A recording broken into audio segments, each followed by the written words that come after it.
నిజంగా మా హయాంలో మేము చేసింది ఎక్కువ చెప్పుకునేది తక్కువ. మా చేతకాల మా వాళ్ళకు కూడా తప్పు ఉంది. చేసింది ఎక్కువ చెప్పుకునేది తక్కువ. ఒకసారి అవి కూడా చూపించమా, అసలు ఏం చేసినామో ఒకసారి అవి కూడా ప్లే చేయొచ్చు. ఒకసారి మెడికల్ కాలేజీలు కాక ఇవన్నీ మేము చేసినవి. మెడికల్ కాలేజీలు కాక పలాసలో కిడ్నీ రీసెర్చ్ సెంటర్, శ్రీకాకుళంలో కిడ్నీ వ్యాధిగ్రస్తులకు పర్మనెంట్ సొల్యూషన్ చూపించాం. Kidney research centre in Palasa, దాదాపు 100 కోట్ల ప్రాజెక్టు. ఇది girls hostel SV medical college Tirupati, institute of mental health at GGH Kadapa, super speciality block at GGH Kadapa. Super speciality block కట్టినాం. చూడ బిల్డింగ్ చూడండి ఎంత చక్కగా ఉంది అసలు.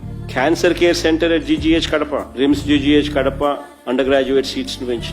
కర్నూలులో diagnostic black, UG PG girls hostel Kurnool, trauma care block cath lab GGH Kakinada, centre for excellence at government hospital for mental care Visakhapatnam, city diagnostic centre and regional drug store Vijayawada, PG men's hostel SV medical college Tirupati, city diagnostic centre and regional drug store at Tirupati, burns ward Anantapur, state cancer institute Kurnool, RIMS GGH Srikakulam increase in undergraduate seats, city diagnostic centre and regional drug store Visakhapatnam, burns ward GGH Kurnool. Community health centres ఇవి కొన్ని మచ్చుకు కొన్ని చూపిస్తా ఉన్నాం. పిహెచ్సిలు, village క్లినిక్లు, urban clinics మచ్చుకు కొన్ని చూపించినాం. మేము చేసింది మేము చెప్పుకోవడం మా చేత కాదు.